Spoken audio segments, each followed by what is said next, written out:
I am Adanna. I am your business coach and consultant, and I work with high-end entrepreneurs like yourself to get very clear on your goals, identify your ideal clients, and develop those strategies to grow your business.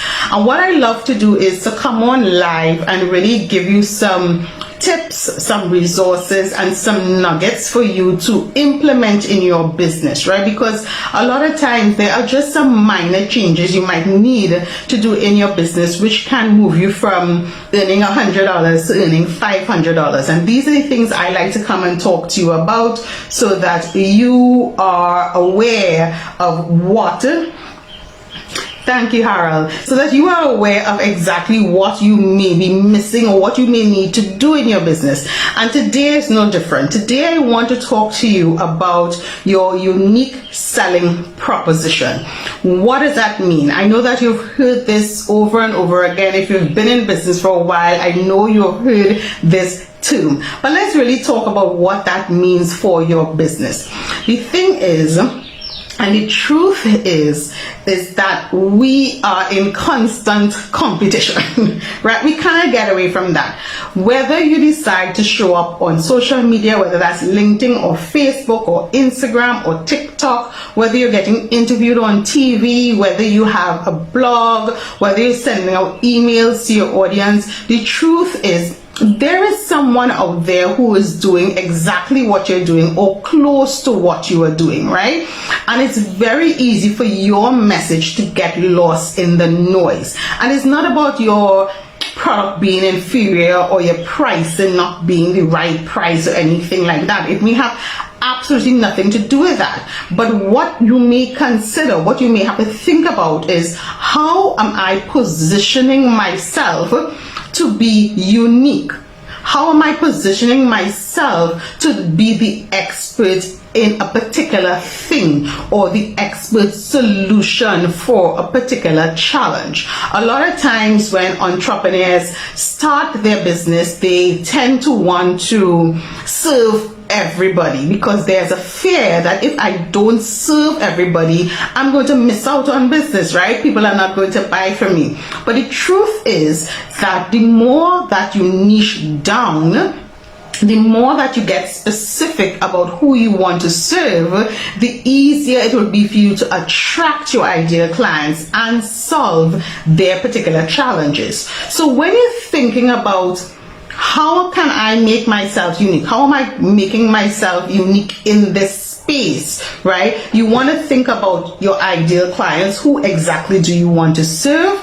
And what exactly is the solution that you want to provide? So for example, if you are a hairdresser, right, you may say to yourself, okay, I'm not going to be a hairdresser for everybody, but I may just be a hairdresser for people who want braids or who want extensions, or I may just be a nail technician for people who want acrylic nails, or I may just offer pedicures to persons who may be suffering with diabetes because they need a specialist type of treatment, right? You understand what I'm saying?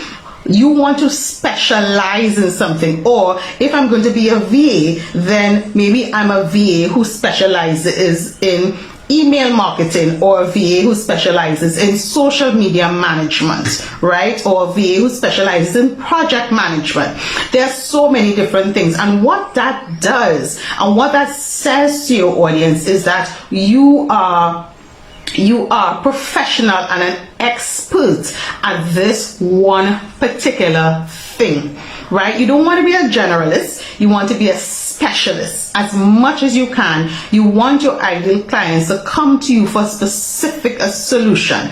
And once they understand, and once you have communicated clearly that this is a specific solution that you solve, then you will eliminate that back and forth that you usually have to do with clients about understanding what their needs and that kind of thing, because they know that they are coming to you for this particular thing, because this is what you have been speaking about, this is what you have been showing them. You have showed testimonials, you've shared tools, you have gone live, you have given them emails about it, right? What makes you unique? Yes, can I trust your products and services? Can I trust your company? And that is what it does. So as you build your businesses, or even as you start your businesses, right? Because I know some people are now starting off, you want to ask yourself, what is going to make me unique? Think about LinkedIn. LinkedIn has thousands and thousands of people offering the exact same thing, right? How are you going to make yourself unique? Not just in your messaging, right? But how you show up. Not because you see everybody doing this one thing means that that is what you are supposed to do. In fact, if you do that, your voice is going to be lost in the crowd. So if you see everybody in your niche doing a particular thing, you have to ask yourself, where is the gap? Where is the gap? How else can I have this conversation with my audience? Where else can I have this conversation with my audience?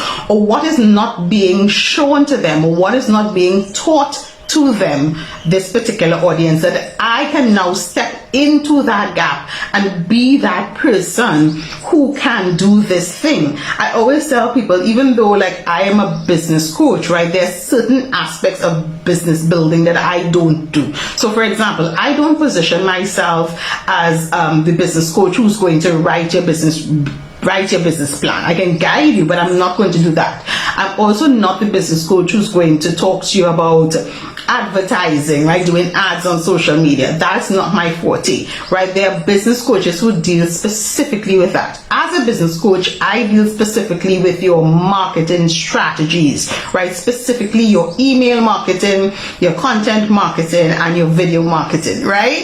And I speak about those things over and over. I write about those things in my blog. I do videos about them. I send emails about them. So I position myself as that solution for entrepreneurs. So whether you are selling cars, selling insurance, whether you are selling, you're doing hair, you're doing nails, does not matter what you are doing. Whether you are selling career coaching or HR coaching, you're doing training, ask yourself, what will make me unique? What gap can I fill? How can I share this message in a different way? How can I show up to my audience in a different way so that my message and my business does not get lost, and I can build that know, like, and trust with my audience, right? Because you know that you have to build that with your audience, right? In order for them to say yes to buying from you. They have to know you, they have to like you, they have to trust you. And that takes time. You have to build that relationship with them by showing up consistently and frequently so that they can engage with you, you can engage with them, and you can build that trust. When you build that trust, yes, when you build that trust, then it's much easier for them to say, yes, I want to work with Adanna, and even for them to refer other people, right? Because you have spent time building that trust, right? By showing up consistently, by being frequent, by being visible, by answering questions, by showing them behind the scenes and that kind of thing. And while you're doing all of that, you want to be unique. You want to be unique. You want to make sure that you're not sounding and looking and your messaging is not like everybody else. Yeah. So you want to figure out, how can I do this particular thing in my business so that I can stand out and I can attract my ideal clients on a daily basis so that I can have daily sales and be booked out, paid, and busy. Yes, any questions, guys? Any questions? Thank you, Harold. Any questions at all, guys? I hope this makes sense, and I hope this resonates with you and really makes you start to think about your own positioning, because, you know, I see a lot of entrepreneurs too, they're active on social media, they're posting every day and that kind of thing. And I'm sure somebody told them that they had to do that. But what is being lost is like they sound like everybody else. And you want to stop do some inventory of your own business, of your own messaging, of how your branding looks, and determine how can I really niche down. You know what I mean? I'm sure you'll hear that already. Niching down. How can I niche down? How can I get more specific about my audience and also about what I'm offering to my audience? How specific can I get so that it's easier for me to build that know, like, and trust, and it's also easier for me to attract the ideal clients that I want to attract every single day in my business. It makes a world of difference if you get that correct and if you understand that concept and you can implement it into your business as early as possible and not 10 years later, right? So let's really consider thanks, Gail. Let's really consider, how can I get more specific? How can I figure out what is my unique selling proposition?